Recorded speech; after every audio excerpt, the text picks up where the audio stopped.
السلام علیکم و رحمت الله و برکاته. صبح دوستان بخیر. در این صبح با صفای قصه را از کتاب روائع البیان تفسیر آیات الاحکام تألیف علامه صابونی براتون نقل میکنم. علامه صابونی نقل میکنه، میگه یک مرد بود خطاط، با چند خط می نویست، بسیار خطی زیبا داشت، با زبان عبری، با زبان عربی، با دیگر زبان ها می نوشت.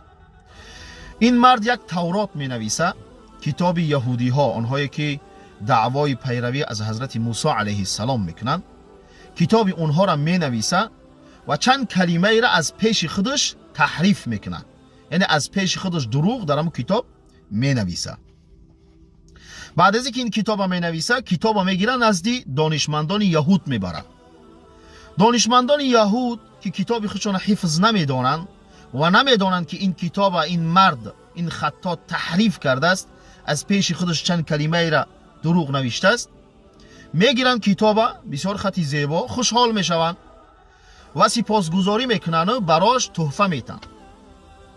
این مرد خطاط آمده یک انجیل می نویسه، کتابی مسیحی ها، آنهایی که دعوای پیروی از حضرت عیسی میکنند و حضرت عیسی را نعوذ بالله پسر خدا هم میگن.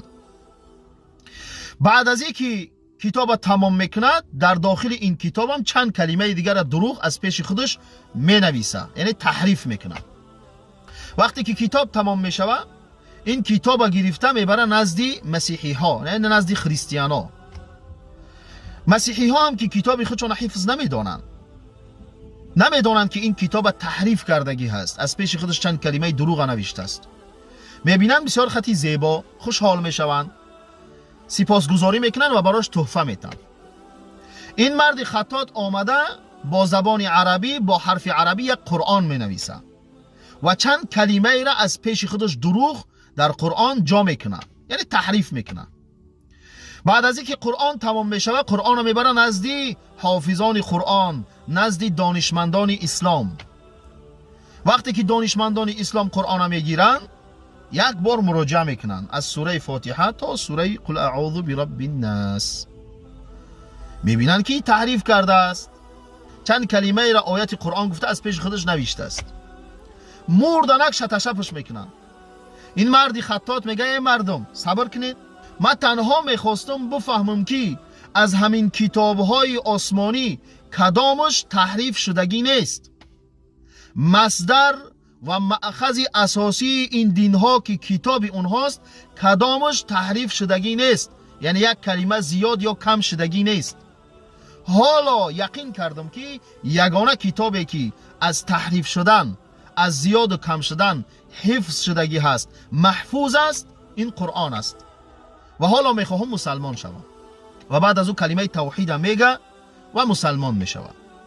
این قصه هست که علامه صابونی در کتاب روائع البیان تفسیر آیات الاحکام نقل میکنه. بله دوستان گرامی، کتاب الله از تحریف، از زیاد و کم شدن محفوظ است. الله سبحانه و تعالی در قرآن فرمود انا نحن نزلنا الذکر و انا له لحافظون. در این آیات الله سبحانه و تعالی چند تأکید داره، تأکید بالای تأکید، تأکید بالای تأکید که این قرآن حفظ میکنه. ولی سوال به میان میآید، آیا الله سبحانه و تعالی برای حفظ کتاب خودش ملائکه را از آسمان روان میکنه تا اینکه این کتاب از تحریف شدن، از زیاد و کم شدن حفظ کنه؟ نه. الله سبحانه و تعالی این کتاب، این قرآن با من و شما، با فرزندان من و شما مسلمانان حفظ میکنه. 10 ساله بچه را میبینی قرآن حفظ میدانه. 10 ساله بچه یک کلمه را خطا کردی، برات میگه که همین کلمه را تو نادرست خواندی، این زبر زیر خواندی، این زیر زبر خواندی. این را میگن حفظ شدن کتاب الله. پس دوستان گرامی، من و شما باید قرآن را بخوانیم، به قرآن عمل کنیم، حرام کرده قرآن حرام بدانیم، حلال کرده او را حلال بدانیم، و همسر فرزندان خود قرآن تعلیم بدیم. پیامبر صلی الله علیه و سلم گفتن اقرأوا القرآن فإنه يأتي يوم القيامة شفيعا لأصحابه، رواه مسلم. گفتن شما قرآن بخوانین، زیرا این قرآن روز قیامت می آید و اهل خودش شفاعت میکنه. کمک میکنه، نجات میده. در روایت دیگر پیامبر صلی الله علیه و سلم گفتن والقرآن حجت لك او علیک. روایت امام مسلم است. پیامبر صلی الله علیه و سلم گفتن قرآن حجت از برای توست یا بالای تو روز قیامت شکایت میکنه. روز قیامت قرآن میآید میگه یا الله همین بنده ای تو مرا میخواند، همین بنده ای تو مرا به همسر و فرزندان خود تعلیم میداد، همین بنده ای تو حرام کرده ای مرا حرام میدانست، حلال کرده ای مرا حلال میدانست. من در خانه ای عزت داشتم، جایگاه داشتم. و بالای بعضی ها شکایت میکنه، میگه یا الله این بنده ای تو مرا خوانده نمیتونست، این بنده ای تو مرا نمیخواند، این بنده ای تو به همسر و فرزنداش مرا تعلیم نمیداد، این بنده ای تو حرام کرده مرا حرام نمیدانست، این بنده ای تو حلال کرده مرا حلال نمیدانست. براش میگفتم که این حرام است، رو میگرداند، به خاطر منفعت خودش از من رو میگرداند. این بنده ای تو مرا در خانهش مانده بود، بالای من چنگ گرفته بود. میگه شکایت میکنه. خوش به حال آنهایی که قرآن برای اونها شفاعت میکنه، وای بر حال آنهایی که قرآن بالای اونها شکایت میکنه. وقتی که قرآن بالات شکایت کنه چی میگی؟ دیگر چی دلیل داری؟